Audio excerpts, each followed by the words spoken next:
मुजफ्फरनगर में दरअसल किस तरह से पत्नी ने पति को कॉफी में जहर दे दिया। कुछ वक्त पहले ही शादी हुई थी, उसके बाद पति ने कॉफी मांगी तो पत्नी ने कॉफी में जहर मिलाकर दे दिया मुजफ्फरनगर में। अगली तस्वीर में आपको दिखाऊं, बेंगलुरु से आई है। राकेश और गौरी की कुछ वक्त पहले ही शादी हुई। खबर यह है कि राकेश ने पत्नी की हत्या करके ब्रीफकेस में पैक कर दिया और उसके बाद पिता को फोन करके बताया कि उसने पत्नी की बॉडी ब्रीफकेस में रख दी है।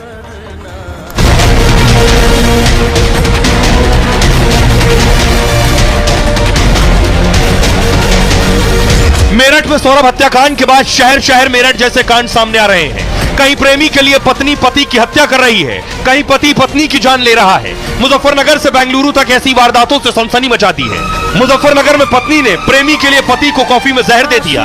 बेंगलुरु में पति ने पत्नी की हत्या कर शव को सूटकेस में पैक कर दिया। सवाल यही है कि ऐसी घटनाओं पर लगाम कब लगेगी। और आइए सबसे पहले आपको बताता हूं, जिस पत्नी ने पति को कॉफी में जहर दिया उसके बाद से दहशत है। ये मुजफ्फरनगर का कपल है। यूपी के मुजफ्फरनगर में मेरठ जैसा ये मामला सामने आया।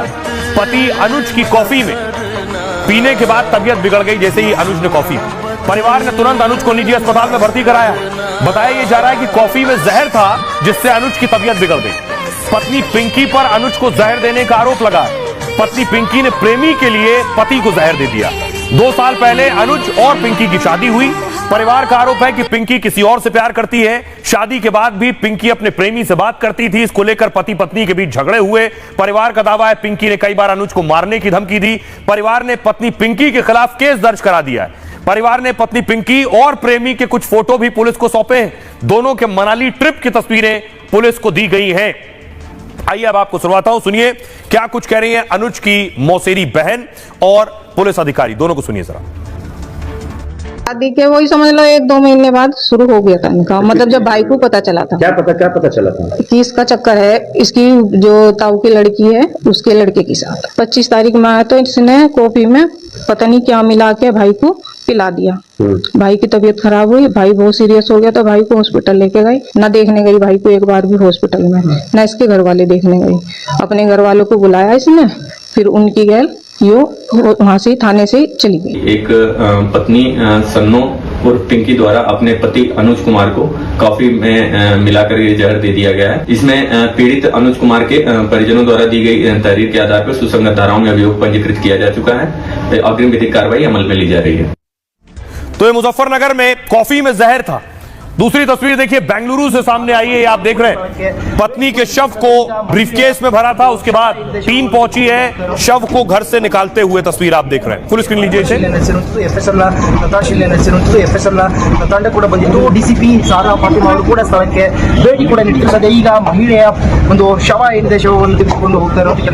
ये तस्वीर आप देख रहे हैं, इसी घर में राकेश और गौरी बेंगलुरु में रहते थे। इन दोनों के बीच आखिर क्या हुआ कि राकेश ने पत्नी की हत्या कर दी। घर में बुधवार को बेंगलुरु में पति ने पत्नी को मार डाला है। हत्या करने के बाद उसने शव के टुकड़े टुकड़े कर दिए और इसके बाद लाश को सूटकेस में पैक कर दिया। फिर सूटकेस घर के बाथरूम में छोड़कर भाग गया। बेंगलुरु से पुणे पहुंचकर उसने अपने पिता को फोन लगाया। फोन पर बताया कि उसने अपनी पत्नी को मार डाला है। लाश सूटकेस में रखी और वो भी सुसाइड करने वाला है। इसके बाद पिता ने स्थानीय पुलिस को इस बात की जानकारी दी। मामला बेंगलुरु पुलिस तक पहुंचा और शव बरामद हुआ। बेंगलुरु पुलिस ने आरोपी के फोन को सर्विलांस पर लगाया और फिर ट्रैक करके पुणे में आरोपी को गिरफ्तार कर लिया। महाराष्ट्र के रहने वाले राकेश की 2 साल पहले गौरी से शादी हुई थी। हत्या का आरोपी राकेश प्राइवेट IT कंपनी में काम करता था, जबकि गौरी पढ़ाई पूरी करने के बाद नौकरी की तलाश कर रही थी। 2-3 महीने पहले दोनों बेंगलुरु आए। राकेश घर से ही काम करता था, वर्क फ्रॉम होम। घर में रहने की वजह से अक्सर दोनों में झगड़े होते थे। दावा है कि 26 मार्च को दोनों के बीच नोकझोंक हुई, विवाद बढ़ गया। राकेश ने पेट में चाकू मार दिया। इसके बाद फिर पत्नी गौरी की गला रेत कर हत्या कर दी। फिलहाल हत्या के इस मामले में पुलिस अभी जांच कर रही है। आइए आपको सुनवाता हूं आरोपी राकेश के पिता क्या कुछ कह रहे हैं इस पूरे मामले पर, उन्हें सुनिए जरा। राकेश ने मेरे को दोपहर को कॉल किया। दोपहर को? हाँ, रात को 12 बजे निकला बोला, लेकिन वो उसने झेड़ का बात में लिया हुआ था।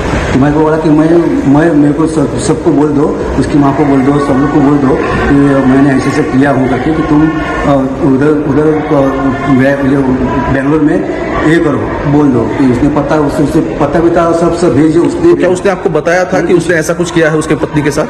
नहीं, पहले नहीं बताया उसने।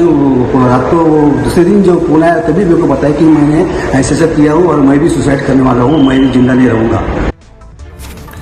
तो इन खबरों के बीच जहां पत्नी ने पति की हत्या कर दी और पति ने पत्नी की हत्या कर दी, एक पति ने पत्नी की प्रेमी के साथ शादी करवा दी उसकी। संत कबीर नगर से खबर आई है, पति ने प्रेमी के साथ पत्नी की शादी करवा दी।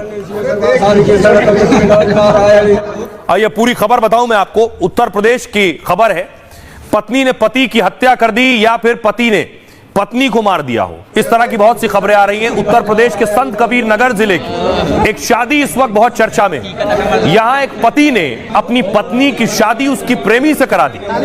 पति ने 2 बच्चों को खुद पालने का फैसला कर लिया है। पति ने शादी के बाद पत्नी को जब विदा किया तो पत्नी से बोला, चिंता मत करना, मैं दोनों बच्चों को पाल लूंगा। युवक की 2017 में शादी हुई थी। 7 साल के दौरान पति पत्नी के 2 बच्चे हुए और इस दौरान पत्नी का गांव के एक युवक के साथ प्रेम संबंध शुरू हुआ। महिला अपने प्रेमी के साथ घर से भाग गई। 1 हफ्ते पहले महिला वापस अपने घर लौटी। पति से कहा कि वो अपने प्रेमी के साथ रहना चाहती है। पति पत्नी की प्रेमी से शादी कराने को राजी हो गया और पति पत्नी और उसके प्रेमी को गांव के मंदिर लेकर पहुंचा। पति के सामने महिला और प्रेमी ने एक दूसरे को जयमाल पहनाई। शादी के वक्त महिला की आंखों में आंसू आ गए। पति ने कहा, मैं बच्चों को संभाल लूंगा, तुम प्रेमी के साथ चली जाओ। एक ये भी नजीर